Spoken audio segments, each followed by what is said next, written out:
Meowdy everybody, and welcome to Kobe's Classroom, the visual guide for the fight Arcadion Savage. This guide was created using the strats currently being used in the Materia Party Finder. These strats are pretty set right now, and if anything major changes, I'll let you know. Alrighty, let's get this started right meow. The fight starts with Quadruple Crossing. This will fire 2 sets of 4 cones at the 4 closest players. We're going to have the supports move in and bait these first on the Cardinals. Then the DPS will swap in and take them on the same Cardinal. Afterwards, echoes of these cleaves will come out, so we dodge to the intercardinal. Take note of these positions. Every time this mechanic happens, we always use these same positions around where the boss or clone will be, relative to true north. Biscuit Maker is a tank buster. You can just have your main tank Invuln this one. 9 lives will have Black Cat remember her next attack, which will be 1-2 paw. This attack will cleave on the left then right, or right then left. Dodge accordingly, and remember which side was safe first.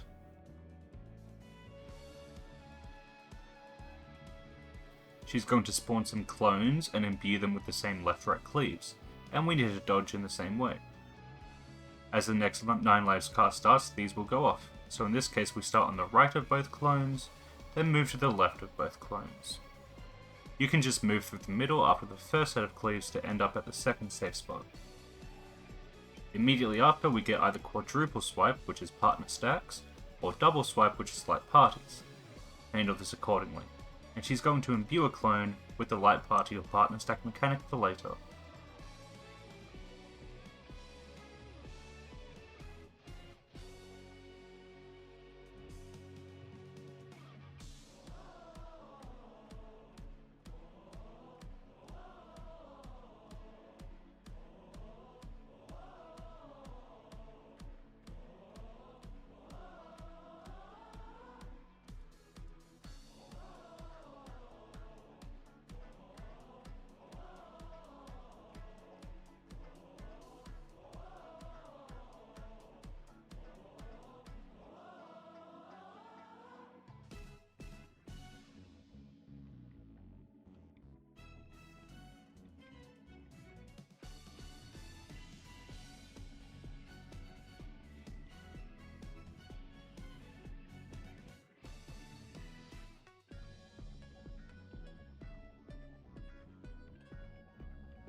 Leaping Quadruple Crossing is the baited 4 cleaves from earlier, except this time she's going to jump left or right.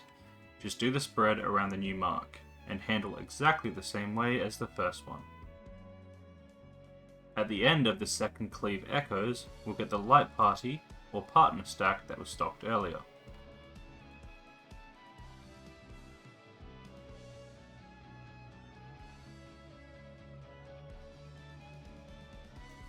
Afterwards, we get Bloody Scratch, a raid wide. If you use a 15-second mitigation like Tactician or Feint, Addle or Reprisal now, on the light party or partner stack, it'll cover this raid wide too.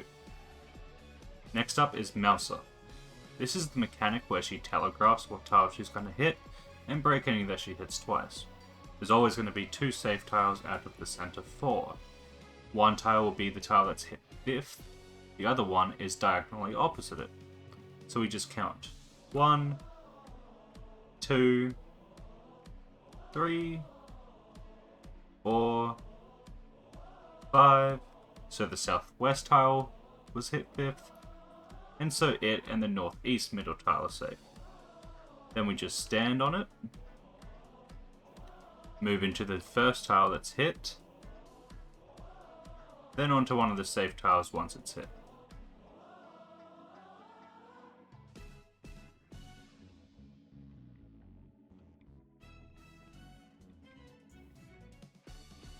The rest of the tiles are going to get hit, leaving us with a zigzag pattern. But 4 tiles will repair, giving us a 2x4 section of tiles.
A black cat clone is going to spawn on one of the rows. We're going to use this row as a relative north and have Light Party 1 resolve their mechanics in this row. Light Party 2 will do it in the other row.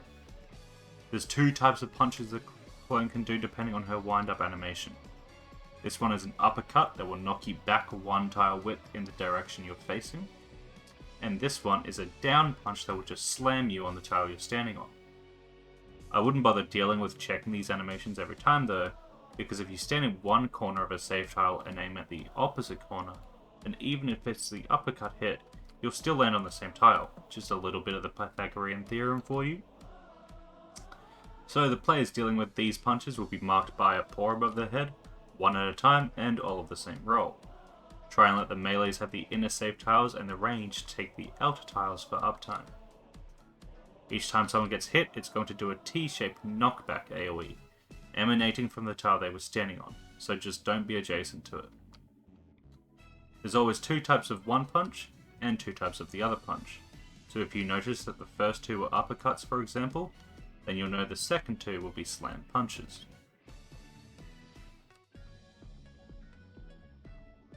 And that's that. It ends with another biscuit maker. Tank swap and mitigate. Shockwave will knock back from the middle. We're going to send Light Party 1 north and Light Party 2 south. Towards the end of the cast bar, you'll see some tiles regenerating a bit faster than the others. Just get knocked into these corners, then we have to spread. Have your melees move in and range stay out. There's a lot of time to adjust for this.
Next up, we get another 9 lives.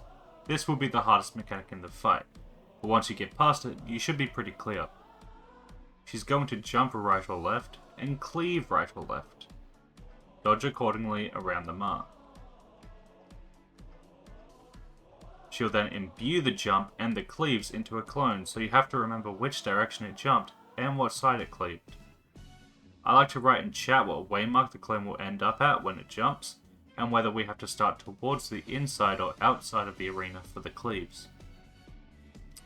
An easy way to do this is, if she's jumping the same way she's cleaving, we're starting in. If she's not jumping the same way she's cleaving, we're starting out. So here, the clone will end up at 1, and we're starting in. But first, she's again going to jump left or right, and doing the baited cones again. Handle this the same way as the other times. Spread around the mark, true north relative. But remember the jump direction. She's going to imbue this into another clone with the baited cones and the jump direction. Put the waymark number the clone will jump to in chat for later. In this case, she jumped right, so the clone will end up at 3. She'll tether to one of the clones. That's the one that's going to do its mechanics first. Here it's the north one, which had the side swipes, so we can get in position around the 1 marker on the inside. At the same time the first swipe goes off, we get light party stacks. Just do light party 1 north, light party 2 south, and hop over the line to dodge the second swipe.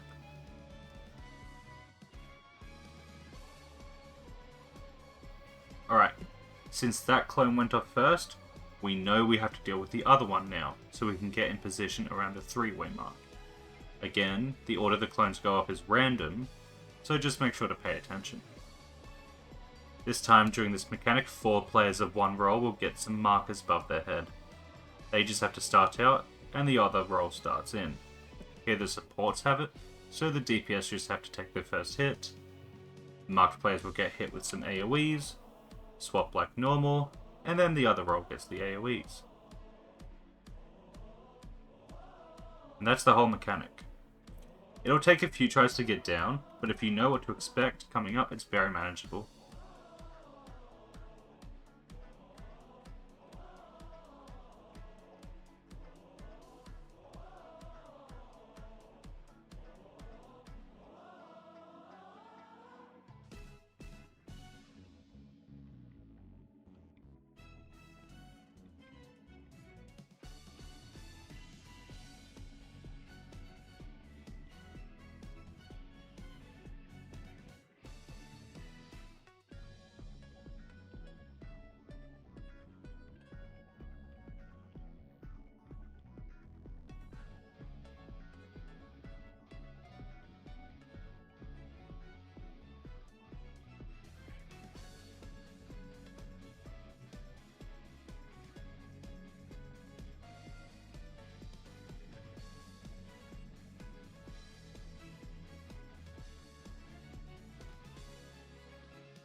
We get another raid wide, then mouse 2.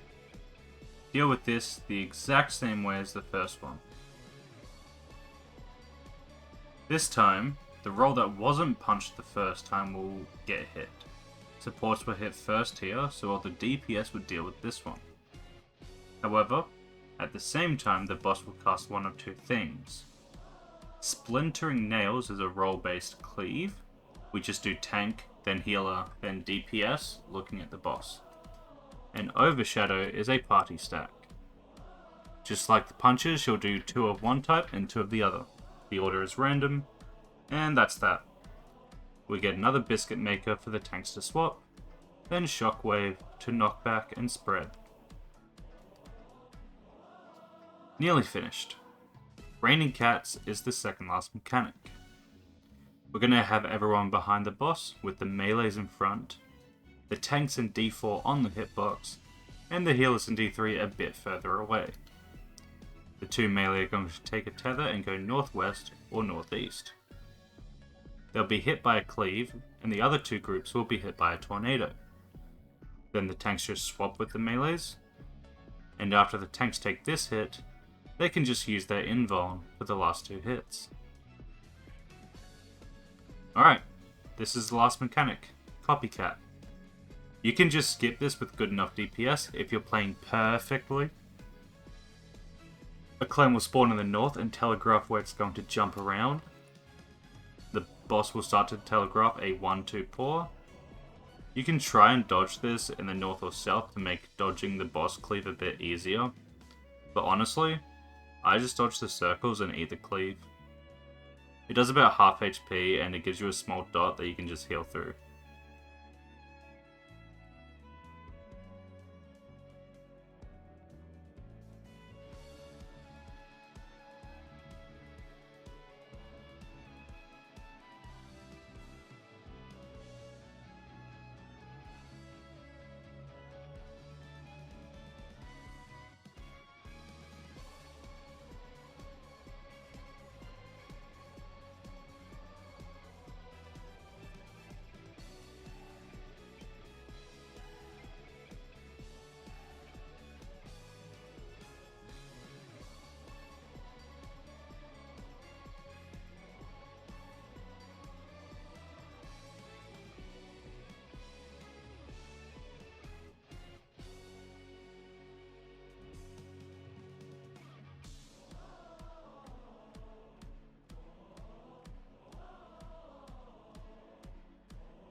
And that's it.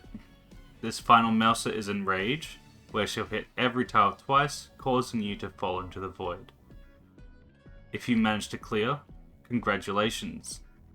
If not, you'll get it next time. If you're feline up to it, you can leave a like, comment, and subscribe.